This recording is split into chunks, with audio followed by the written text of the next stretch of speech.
स्वागत है दोस्तों आपका शार्प आईक्यू एजुकेशन में। एमए पॉलिटिकल साइंस की सेकेंड ईयर का पहला पेपर एमपीएससी 1 भारत एवं विश्व इंडिया एंड वर्ल्ड को शुरू करने जा रहे हैं। इसके अंतर्गत पहला चैप्टर हम लोग का भारत के विश्व दृष्टिकोण का विकास, evolution of India's world view को हम लोग पढ़ने जा रहे हैं। आज इसके अंतर्गत पहली क्लास है और यह क्लास आपकी हिंदी और इंग्लिश दोनों माध्यमों में होगी। तो आइए शुरू करते हैं इसको। और अगर आपने चैनल सब्सक्राइब ना किया हो तो उसको जल्द से जल्द सब्सक्राइब कर लें और हमारे Telegram channel sharp IQ education वो भी आप ज्वाइन कर लीजिए। भारत के विश्व दृष्टिकोण का विकास, evolution of India's world view. तो इस चैप्टर में हम लोग पढ़ेंगे कि भारत का क्या परिदृश्य रहा है, क्या इमेज रही है पूरे वर्ल्ड में, और कैसा इंडिया अपने आप को प्रेजेंट करता है, किन किन विचारों को ये फॉलो करता है जो भारतीय विकास में महत्वपूर्ण भूमिका अदा की है। तो आइए इसको हम लोग पढ़ते हैं। तो इसमें हम लोग मेनली क्वेश्चन टाइप हेडिंग लेके चलेंगे और हेडिंग्स को ध्यान से आप पढ़िएगा। उसके अंतर्गत जो भी टर्म्स हैं इनको हम समझेंगे। सबसे पहली बात आती है कि भारत के परंपरागत मूल्यों के स्रोत। स्वतंत्रता प्राप्ति के पश्चात इन मूल्यों ने भारत के विश्व दृष्टिकोण को किस तरह प्रभावित किया है। यानी कि जो भारत के परंपरागत मूल्य हैं, यानी कि जो ट्रेडिशनल वैल्यूज़ हैं, उसने उसके क्या स्रोत रहे हैं, इंडिया में क्या सोर्स रहे हैं, इन मूल्यों ने भारत के विश्व दृष्टिकोण को किस प्रकार से अफेक्ट किया है या किस तरह से इन्फ्लुएंस किया है, इसको हम लोग पढ़ेंगे। तो इसके सबसे अंदर पहले देखते हैं कि भारत के विश्व दृष्टिकोण के विकास में परंपरागत मूल्यों एवं मूल्यों से संबंधित तत्वों ने व्यापक रूप से सहयोग दिया है। भारत ने परंपरागत मूल्यों को 5 पक्षीय तत्व के रूप में प्राचीन काल से ही देखने को मिलते हैं। इन परंपरागत मूल्यों की व्याख्या निम्न रूपों में की जा सकती है। तो बताया गया है कि इंडिया में ऐसे 5 परंपरागत मूल्य हैं जिनके जो भारत को विश्व दृष्टिकोण प्रदान करते हैं या विश्व दृष्टिकोण में व्यापक सहयोग देते हैं। तो इनकी व्याख्या ये देखते हैं। जो पहला मूल सबसे पहले निकल कर आता है वह है मध्यम मार्ग की दार्शनिकता। अब हम लोग जानेंगे कि इसका सोर्स क्या है, ये कहाँ से इसकी उत्पत्ति हुई है, यानी किस सोर्स से इसका जन्म हुआ है। भारत के परंपरागत मूल्यों के स्रोत में मध्यम मार्ग का चिंतन प्राचीन काल से ही प्रभावी रहा है। भगवान बुद्ध ने बौद्ध धर्म के अंतर्गत मध्य मार्ग का दर्शन अपनाया था। भारतीय दर्शन प्राचीन काल से ही अति का विरोधी रहा है। किसका विरोधी रहा है? अति यानी एक्सट्रीम का। इसलिए सर्वत्र यह कहा गया है कि अति सर्वत्र वर्ज्यते। इसका अर्थ होता है कि भारतीय दर्शन किसी भी क्षेत्रीय मानव जाति से अति से परहेज करने का आग्रह करता है। यानी कि इसके अंतर्गत भारतीय दर्शन यह कहता है या भारतीय दर्शन का यह आग्रह है कि किसी भी मानवीय जाति के क्षेत्र में अति से हमेशा परहेज करना चाहिए। भारतीय दर्शन में जीवन के 4 उद्देश्य स्वीकृत किए गए हैं: धर्म, अर्थ, काम और मोक्ष। और इन उद्देश्यों की प्राप्ति से नैतिक साधनों से की जाए, इस पर विशेष बल दिया गया है। मध्यम मार्ग इस बात का भी संकेत देता है कि विश्व में हो रहे अतिवाद के अंतर्गत शस्त्रों का होड़, अति साम्राज्यवाद एवं उपनिवेशवाद की इच्छा से रहकर सामान्य जीवन जीते हुए अपनी इच्छाओं की पूर्ति की जाए, यही भारतीय दर्शन की परंपरा रही है। अर्थात कहने का यह माध्यम है कि जो मध्यम मार्ग निकला है, ये भारत में बौद्ध धर्म से इसकी उत्पत्ति हुई है और बौद्ध धर्म में हमेशा अति का विरोध हुआ है, यानी कोई भी चीज़ एक्सट्रीम तक ना जाए, और इस चीज़ का हमेशा एक्सट्रीम का हमेशा विरोध होता रहा है। और साथ ही साथ किसी भी मानव जाति में अतः से परहेज करने की आग्रह की गई है भारतीय दर्शन में। और क्या है कि इसके अंतर्गत 4 उद्देश्य हैं। कौन कौन सी हैं? धर्म, अर्थ, काम और मोक्ष। इन 4 उद्देश्यों की स्वीकृति किया गया है। यानी अर्थात भारतीय दर्शन में जो जीवन जीने के 4 उद्देश्य बताए गए हैं, पहला है धर्म, अर्थ, काम और मोक्ष। इनके अंतर्गत क्या है, यही एक 4 नैतिक साधन होते हैं जिन पर विशेष बल दिया गया है। और इसी के साथ जो भारत है वह उपनिवेशवाद और साम्राज्यवाद जैसी विचारधाराओं से दूर रहकर इन दोनों के बीच मध्य मार्ग को अपनाता है, अर्थात यहाँ पर अति का बहिष्कार किया जाता है और सामान्य जीवन जीने की इच्छाओं की पूर्ति की जाती है। शस्त्रों की जो होड़ लगी रहती है, इससे परहेज करता है भारत। आइए आगे समझते हैं हम लोग सहिष्णुता एवं सौहार्द। भारतीय दर्शन सहिष्णुता और सौहार्द को प्राचीन काल से ही अपनाता रहा है, यानी कि टॉलरेंस एंड वार्म हार्टनेस। सहिष्णुता एवं सौहार्द का अर्थ है विभिन्न प्रकार के धर्म चरणों, रीति रिवाजों, परंपराओं और विचारों का सहन करने की शक्ति का होना और सभी के साथ मिलजुल कर प्रेम पूर्वक व्यवहार करना। इसी कारण भारत में प्राचीन काल से ही विभिन्न धर्म, जाति एवं नस्ल के लोग आए और भारत ने सभी को अपना आलिंगन पाश में बांध लिया, सभी के विचार को आदर दिया और सभी के साथ प्रेम व्यवहार का संबंध स्थापित किया। भारतीय शांतिपूर्ण वाद विवाद की समस्याओं का समाधान चाहता है, इसलिए भारत के आंतरिक विषयों में इसी साधनों को व्यापक महत्व दिया जाता रहा है, क्योंकि यह भारतीय सांस्कृतिक ग्रंथों की प्रेरणा का स्रोत है। अर्थात भारत ने हमेशा टॉलरेंस को प्राथमिकता दी है, अर्थात जो धर्म और जो रीति रिवाज हैं इनके अंतर्गत जो सहने की शक्ति होती है, इनको हमेशा प्राथमिकता दी है। यानी हमेशा इंसान को अपने अंदर ज़्यादा से ज़्यादा सहिष्णुता लानी चाहिए, टॉलरेंस लानी चाहिए और हमेशा वार्म हार्टनेस होना चाहिए, हमेशा सौहार्दपूर्ण व्यवहार करना चाहिए। दूसरों के प्रति हमेशा आदर भाव और प्रेम से प्रेमपूर्ण व्यवहार करना चाहिए। आइए इससे आगे समझते हैं। तो हम लोग थे कि वाद विवाद की समस्याओं का समाधान चाहता है, इसलिए भारत आंतरिक विषयों में इसी साधनों को व्यापक महत्व देता है, क्योंकि यह भारतीय सांस्कृतिक ग्रंथों की प्रेरणा का स्रोत है। अर्थात ये जो वैल्यूज़ हैं, ये भारत अपने सांस्कृतिक ग्रंथों से पाता है। इसलिए भारतीय सहिष्णुता की नीति का अवलंबन करते हुए विश्व स्तर पर विवाद व शांतिपूर्ण वातावरण में ही सुलझाने का विचार दिया गया है। अर्थात जो विश्व स्तर पर भारत हमेशा यही प्राथमिकता देता है कि विवादों को शांतिपूर्ण और वाद विवाद द्वारा सुलझाना सर्वोत्तम होता है। लोकतंत्र में विरोधी भावनाओं का भी कद्र की जाती है और लोक क्योंकि लोकतंत्र का सार सहिष्णुता से ही समझा जा सकता है। भारत ने विश्व में शांति की स्थापना, युद्ध का विरोध, शांतिपूर्ण साधनों से समस्या का निदान आदि हमेशा से चाहा है और स्वतंत्रता के बाद भारत ने इन पक्षों का समर्थन किया है। अर्थात सहिष्णुता और सौहार्द ये बहुत ही मूल मंत्र हैं भारतीय दर्शन का और इसके अंतर्गत भारत हमेशा विश्व पटल पर शांतिपूर्ण ढंग से वादों को निपटाने के लिए हमेशा प्राथमिकता दी है और जो युद्ध का विरोध और शांतिपूर्ण साधनों से समस्या का निदान करना, इसी को प्रायोरिटी देते आया है भारत। तो आई थिंक आपने ये समझ गए होंगे आप। आइए आगे बढ़ते हैं।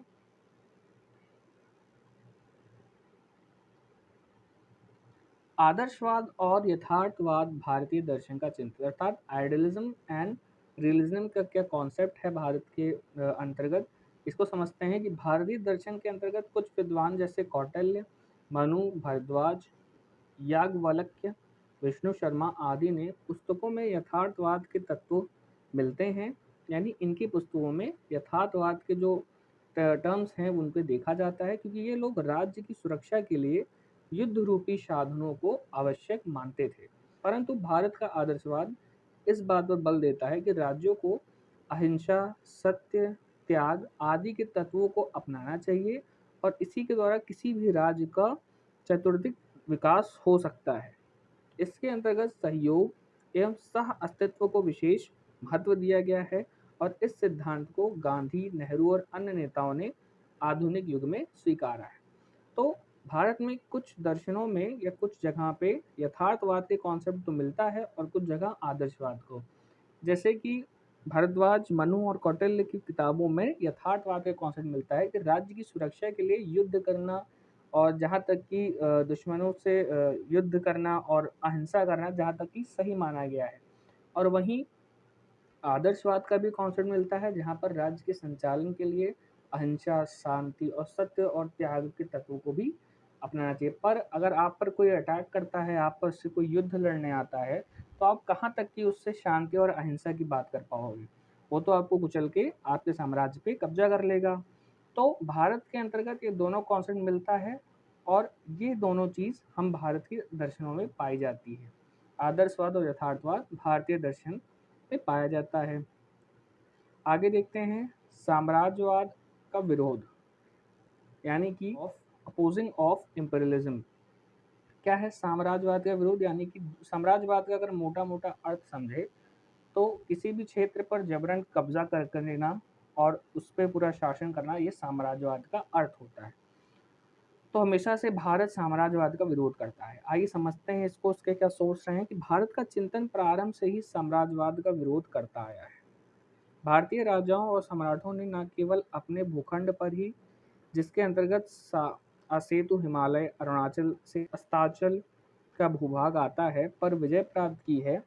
समुद्र लांघन किसी दूसरे राज्य पर इन राजाओं ने अपना साम्राज्य स्थापित नहीं किया और किसी दूसरे देश की जनता को अपने वश में रखने का प्रयत्न नहीं किया। अर्थात यहाँ पर समझने का मतलब ये है कि राजाओं में पूरी कैपेबिलिटी थी कि हम लोग दूसरे राज्यों में घुसकर उन पर कब्जा करके उस पर शासन कर सकते थे। ऐसा कोई भी ऐसा भूभाग नहीं रहा है जहाँ पर शासन नहीं हुआ। परंतु हम लोग के अंतर्गत ये कभी नहीं आया कि हम लोग कभी भी दूसरी की जनता को परेशान करके, उनका शोषण करके उन पे राज किया जाए। यहाँ तक कि हम लोग ने दूसरे के राज्य को जीता भी है और उसको वापस दे दिया है। आइए इसे में आगे पढ़ते हैं कि गुप्त वंश के बालादत्त ने मेहरकुल को हराकर उसका राज्य उसे वापस लौटा दिया। प्राचीन समय से भारत के सम्राटों ने विभिन्न देशों के साथ मित्रतापूर्ण संबंध स्थापित किए और विचार विमर्श के आधार पर समस्याओं का समाधान किया। यही आदर्श भारत की वैदेशिक नीति का स्रोत के रूप में रहा है। अर्थात भारत हमेशा से साम्राज्यवाद का विरोध करता आया है। भारत ने कभी भी दूसरे राज्य में जबरन आधिपत्य कर उस पर शासन करना उचित नहीं समझा है। और ये चीज़ हम लोग को सोर्स कहाँ से मिलता है? हमारे विभिन्न प्राचीन में राजाओं से हम लोग ये सीख मिलती है। आइए आगे देखते हैं।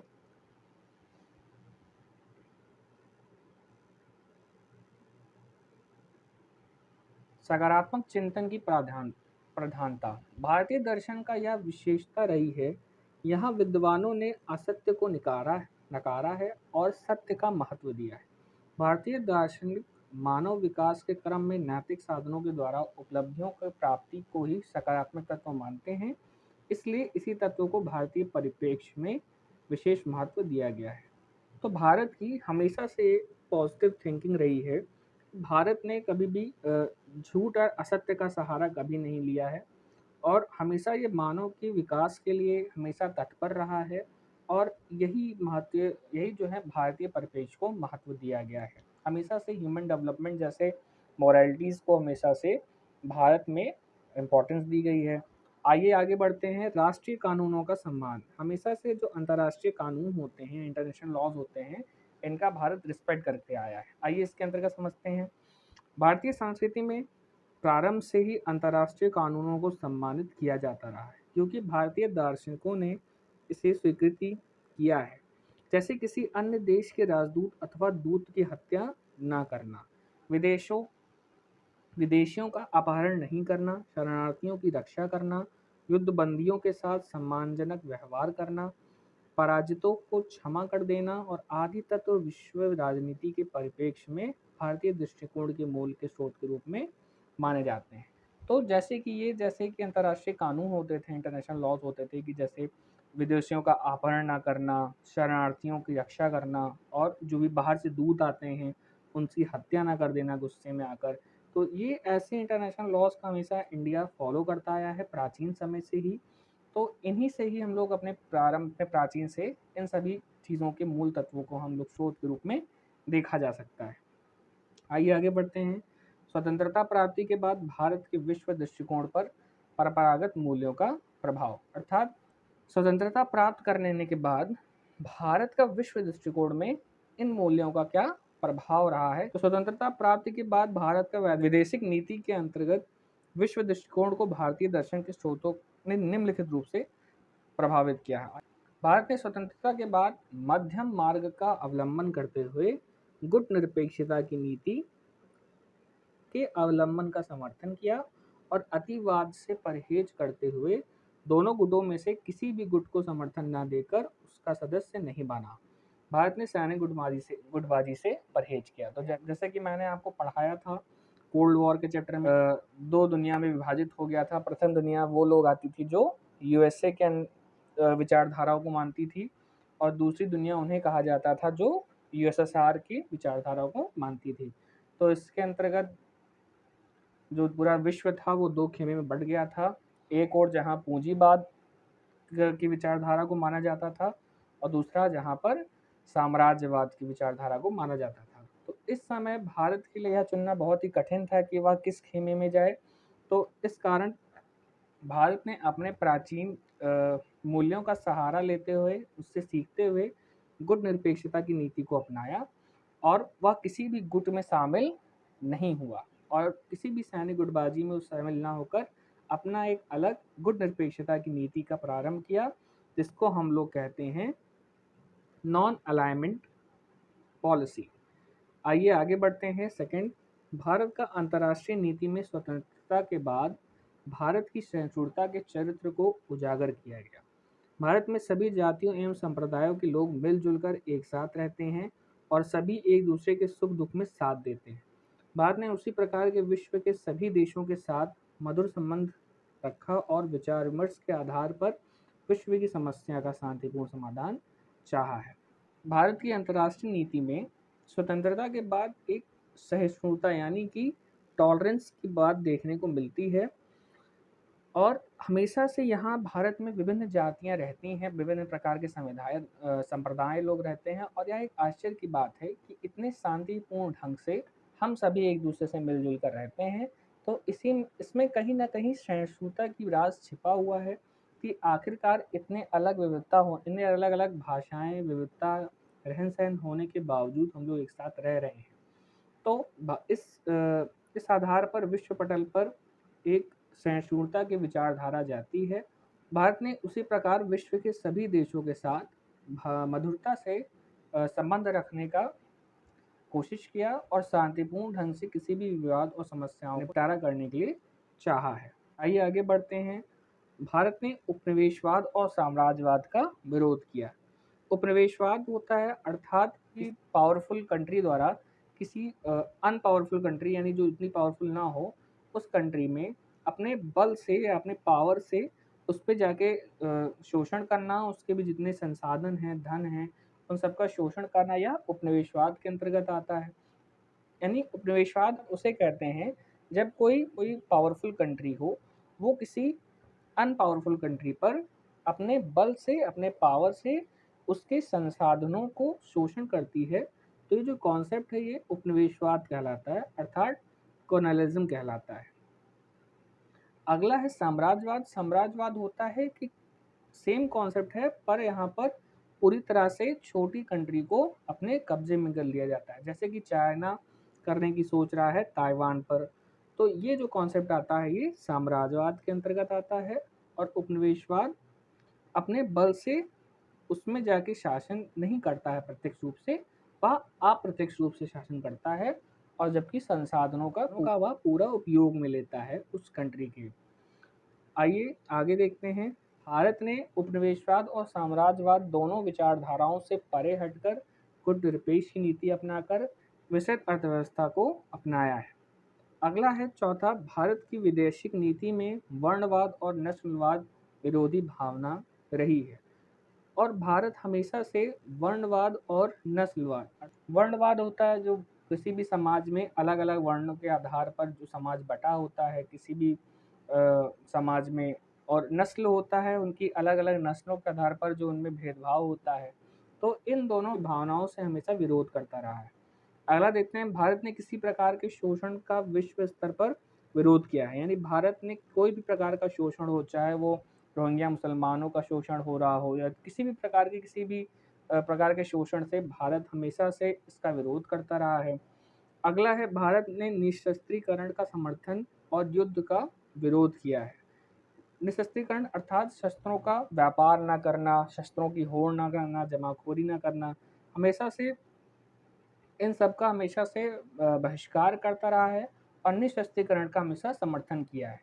और अगला है, भारत ने जीत कर भी पाकिस्तान को उसका भूभाग लौटा दिया। अर्थात 1972 के वॉर में जब भारत ने पाकिस्तान का पूर्वी पाकिस्तान को जीत लिया, उसके बावजूद भी उसने पाकिस्तान को उसका भूभाग लौटा दिया था। तो इस कारण भारत का यह परिदृश्य पूरे विश्व के पटल पर जाता है।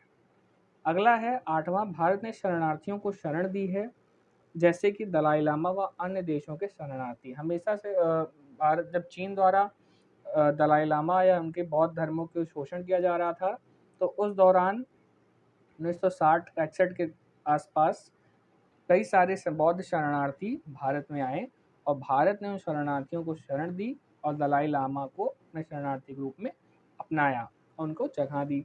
अगला है, भारत के सभी देशों के साथ सहयोग की नीति अपनाई और विश्व संगठन का समर्थन किया है। तो भारत ने जो भी देश होते हैं, सभी देशों के साथ हमेशा सहयोग की नीति अपनाई है और जो भी विश्व के संगठन हैं उनका समर्थन किया है। अगला है, भारत ने दुश्मनों को भी गले लगाया, जैसे कि चीन ने भारत में आक्रमण किया, फिर भी उसके साथ भारत ने मधुरता से संबंध बनाए हैं। अर्थात भारत अपने दुश्मनों को भी गले लगाता है। ये हमारा टॉपिक कंप्लीट होता है। आइए नेक्स्ट टॉपिक में बढ़ते हैं। प्राचीन भारत की आदर्शवादी और यथार्थवादी सोच की परंपरा का विश्लेषण कीजिए।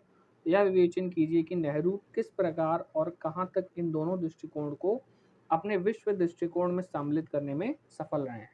आइए इसके अंतर्गत समझते हैं हम लोग आइडियलिज्म और रियलिज्म को। भारत की दार्शनिक परंपरा के दो महत्वपूर्ण मार्ग अंतर्राष्ट्रीय क्षेत्र में प्राचीन काल से ही रहे हैं। कौन कौन से? यथार्थवाद और आदर्शवाद। यथार्थवाद का समर्थन मनुस्मृति, पंचतंत्र, चार्वाक स्मृति, कौटिल्य के अर्थशास्त्र में किया गया है। इन दार्शनिकों ने राज्य की रक्षा एवं सुरक्षा के लिए युद्ध का वर्जन नहीं किया है। तो जैसा कि हम लोगों ने पहला समझा कि ये हम लोग कहाँ से मिलते हैं, पंचतंत्र और मनुस्मृति में यथार्थवाद का समर्थन किया गया है और ये युद्ध का बहिष्कार नहीं करते हैं, यानी अपने राज्य की सुरक्षा के लिए युद्ध अगर राज्य करता है राजा तो यह उचित है। दूसरा है आदर्शवाद। तो भारतीय दर्शन के ऋषि महर्षियों ने आदर्शवाद का समर्थन किया है।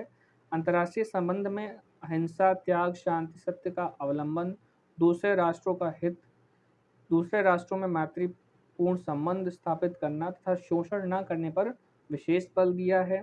और इस तरह से भारतीय दर्शन की ये दोनों परंपराएं शताब्दियों से व्यवहार में रही हैं। तो हमारे भारतीय इतिहास के अंतर्गत इन दो कॉन्सेप्ट को देखा गया है, इन दोनों विचारधाराओं को। आइए अब आगे समझते हैं इसमें। आइए अब इनके प्रभाव को समझते हैं। तो पंडित जवाहरलाल नेहरू ने स्वतंत्रता के बाद अपनी वैदेशिक नीति अथवा विश्व दृष्टिकोण के अंतर्गत निम्नलिखित रूप से आदर्शवाद एवं यथार्थवाद के तत्व को सम्मिलित करने में सफलता प्राप्त की है। आइए समझते हैं कौन कौन सी हैं वे तत्व। पहला है, नेहरू जी ने विश्व राजनीति में शांति और सहयोग का समर्थन किया है। पंडित जवाहरलाल नेहरू ने मुस्लिम बहुल बेरूबाड़ी अंचल पूर्वी पाकिस्तान को देकर आदर्शवाद तथा यथार्थवाद दृष्टिकोण अपनाया है। तो एक जगह थी बेरूबाड़ी, ये बंगाल और पश्चिम बंगाल के साइड में आती है। हुआ क्या था कि जब रेडक्लिफ लाइन खींची जा रही थी सर रेडक्लिफ द्वारा, तो उनको उतना नॉलेज थी नहीं इंडिया के बारे में। तो बेरूबाड़ी एक मुस्लिम बहुल देश, इसका आधा भाग जो था वो पूर्वी में और आधा भाग भारत में आ रहा था। आधा भाग पूर्वी पाकिस्तान और आधा भाग भारत में आ रहा था। तो इसका इन्होंने खींच तो दी लाइन, लेकिन इसको इन्होंने मेंशन करना भूल गए, यानी रिटर्न रूप में इनको लिखना इस जगह को भूल गए रेडक्लिफ साहब। इसी का पाकिस्तान ने फ़ायदा उठा लिया और ये कहा विश्व पटल पर कि देखिए ये चीज़ तो मेंशन की नहीं गई है और ये हमारी है, इसको धोखे से भारत इस पर शासन कर रहा है। तो इसी चीज़ को जताकर पाकिस्तान ने जो बेरूवाड़ी जगह है इस पर अपना आधिपत्य होने का दावा किया। तो नेहरू जी ने आखिरकार इसको तकरीबन 1960 और 62 की बात की है ये, तब तक इन्होंने नेहरू जी ने खुद ही बेरूबाड़ी जगह जो है वो पूर्वी पाकिस्तान को दे दिया। तो ये चीज़ जाती है कि भारत हमेशा से ही शांति प्रिय रहा है। पंडित नेहरू ने गोवा, दमन एवं दीव के ऊपर सैनिक कार्यवाही करके यथार्थ की नीति को अपनाया है। गोवा और दमनदीव जगह पर अपना सैनिक कार्यवाही करके यहाँ पर नेहरू जी ने कब्जा किया। अगला है पंडित जवाहरलाल नेहरू ने निशस्त्रीकरण का समर्थन करके मानव जाति के कल्याण के चिंतन का आदर्शवाद प्रस्तुत किया। निशस्त्रीकरण का हमेशा से समर्थन किया है, मानव कल्याण के लिए हमेशा तत्पर रहा है भारत, और यह चीज आदर्शवाद को प्रस्तुत करती है। अगला है पंडित नेहरू ने अपने राजनीतिक जीवन में तिब्बत पर चीन के आक्रमण के कारण भारत में आए हुए समस्त शरणार्थियों को शरण दिया। तो जैसे हम लोगों ने पहले ही समझा था कि जो भी शरणार्थी भारत में आए हैं उनका हमेशा से भारत ने उनको सौहार्दपूर्ण और सम्मानजनक रूप से अपने जगह दी और अपने यहाँ बसाया उनको, और किसी भी शोषित हो रहे लोगों का हमेशा भारत क्या करता है, उनकी मदद जितना ज़्यादा हो पाता है भारत हमेशा से उसको मदद देने की कोशिश करता है। कहीं भी शोषण होता है उसका हमेशा से भारत विरोध करता है। तो इन सभी कारणों से भारत अपने विश्व पटल पर दोनों तरह की विचारधाराओं को रखता है, यथार्थवाद और आदर्शवाद। आइए इसी के अंतर्गत आगे समझते हैं। 1952 और 53 में नेपाल के महाराजा त्रिभुवन पर संकटों का आदर्शवाद सिद्धांत के द्वारा हल किया और पुनः उन्हें राजा के रूप में प्रतिष्ठित किया गया। तो नेपाल के राजा थे त्रिभुवन, इनके भारत ने हेल्प की और नेपाल में लोकतंत्र वापसी और लोकतंत्र लागू कराने के लिए भारत ने राजा त्रिभुवन को हेल्प की, जिससे नेपाल में मानव विकास हो सके और वहाँ पर भी सुख शांति आ सके। आइए आगे देखते हैं। पंडित नेहरू ने अंतर्राष्ट्रीय रंगमंच पर भारतीय आदर्शवादी दर्शनों के सिद्धांत समानता को व्यापक रूप से अपनाया। इसी सिद्धांत के अंतर्गत उन्होंने रंगवाद, नस्लवाद, साम्राज्यवाद, उपनिवेशवाद का विरोध किया और विश्व स्तर पर समान व्यवहार, मानवीय व्यवहार एवं समान मानवीय स्तर का नारा बुलंद किया। तो हमेशा से भारत ने इन सभी का बहिष्कार करता आया है, रंगवाद, नस्लवाद और साम्राज्यवाद और उपनिवेशवाद का। हमेशा से मानव कल्याण, समान मानवीय व्यवहार का हमेशा से समर्थन करता रहा है। अगला है पंडित जवाहरलाल नेहरू ने अपने पंचशील के सिद्धांत के अंतर्गत दिए गए सभी तत्वों को भारत के आदर्शवादी चिंतन से ही लिया है, जैसे कि सहयोग, शास्त्रत्व और आस्थाक्षेप। अर्थात इन सभी तत्व जो हैं वो सभी भारत अपने पंचशील सिद्धांत के अंतर्गत लेता है और ये सभी आदर्शवाद चिंतन के अंतर्गत आते हैं। कौन कौन से हैं? जैसे कि सहयोग है, शास्त्रत्व है और आस्थाक्षेप का मैटर है। तो इन सभी चीज़ों को हमेशा से भारत अपनाता आया है। अगला है पंडित जवाहरलाल नेहरू ने भारत के विश्व दृष्टिकोण के अंतर्गत संयुक्त राष्ट्र संघ को सहयोग देकर समस्त मानवीय कल्याण का आदर्श उपस्थित किया है। तो हमेशा से जो यूनाइटेड नेशन है ह्यूमन वेलफेयर को हमेशा से हर तरह से सपोर्ट करता रहा है। हमारा टॉपिक कंप्लीट होता है। आइए से अंतर्गत आगे समझते हैं। भारत की धर्मनिरपेक्षता एवं गुट निरपेक्षता की नीति एक ही सिक्के के दो पहलू हैं, और वह है सहिष्णुता की परंपरा, यानी कि Indian policies of secularism and non alignment are two sides of the same coin and that is tradition of tolerance. इस पे हमें कमेंट करना है। तो आइए इसके अंतर्गत देखते हैं कि जो धर्मनिरपेक्षता है अर्थात किसी भी धर्म को प्राथमिकता ना देना, और गुट निरपेक्षता भी ऐसे ही समझ सकते हैं, किसी भी गुट को प्रधानता ना देना। तो ये दोनों एक ही सिक्के के पहलू हैं। तो इसी को आइए समझते हैं कि भारत की धर्मनिरपेक्षता और गुट निरपेक्षता स्वतंत्रता के बाद एक ही सिक्के के दो पहलू के रूप में सहिष्णुता के कारण अपनाई जाती रही है। भारत आंतरिक व बाह्य क्षेत्र में धर्मनिरपेक्षता को श्रेय देता रहा है। भारतीय विदेशिक नीति के अंतर्गत हिंदू, मुस्लिम, सिख, ईसाई सभी धर्मों के प्रति सद्भाव की भावना को महत्व दिया गया है। भारत धर्म के आधार पर आंतरिक या बाह्य क्षेत्र में किसी प्रकार का विभेद नहीं करता है। बाह्य क्षेत्र में गुट निरपेक्षता की नीति का अवलंबन करता है। गुट निरपेक्षता का धर्म निरपेक्षता से संबंध स्थापित हो जाता है, क्योंकि अनेक गुट धर्म के नाम पर ही बनते हैं। तो स्वतंत्रता के बाद हमेशा से ही, चाहे वो इंटरनल मैटर हो चाहे एक्सटर्नल मैटर हो, भारत हमेशा से ही धर्मनिरपेक्षता को प्रधानता देता है, यानी किसी विशेष धर्म को वह प्रधानता नहीं देता है। और साथ ही साथ गुट निरपेक्षता के लिए भी सेम चीज़ अपनाता है, किसी भी गुट को विशेष प्रायोरिटी नहीं देता है। और कहीं ना कहीं ये जो दोनों कॉन्सेप्ट हैं आपस में इंटर रिलेट करते हैं, क्योंकि गुट जो होते हैं वो धर्म के नाम पर ही बनते हैं। आइए आगे समझते हैं। द्वितीय विश्व युद्ध के बाद जो भी गुट बने थे वे विभेदपूर्ण नीति के कारण बने थे। इसलिए भारत ने गुटबाजी का विरोध किया, क्योंकि गुट विभेद की नीति पर अवलंबित है। भारत विभेद की नीति अंतर्राष्ट्रीय और राष्ट्रीय परिवेश के किसी भी क्षेत्र में स्वीकार नहीं करता। भारत की सांस्कृतिक परंपरा की यह सहिष्णुता रही है कि धर्म अथवा गुट के आधार पर व्यक्ति व्यक्ति में विभेद न किया जाए और अंतर्राष्ट्रीय क्षेत्र में राष्ट्रों के बीच में विभेद न किए जाएं। इसलिए भारत में सहिष्णुता की परंपरा के आधार पर धर्म निरपेक्षता और गुट निरपेक्षता को भी अपनाया है। तो कहने का सेंस ये है कि दूसरे विश्व युद्ध के बाद ऐसे ही गुट बने और भारत ने इन सभी गुटों का हमेशा से विरोध करता आया है और हमेशा से भेदभाव की नीति को दूर रहा है। और हमेशा से भारत यही चाहा है, या भारत की संस्कृति हमेशा से ऐसी रही है कि व्यक्ति व्यक्ति में विभेद ना हो और आपस में हम सब एक साथ मिलजुल के रहें। और यही चीज़ भारत हमेशा से विश्व को समझाता रहा है, हमेशा से विश्व को भी इसी तरह से भारत ट्रीट करता रहा है।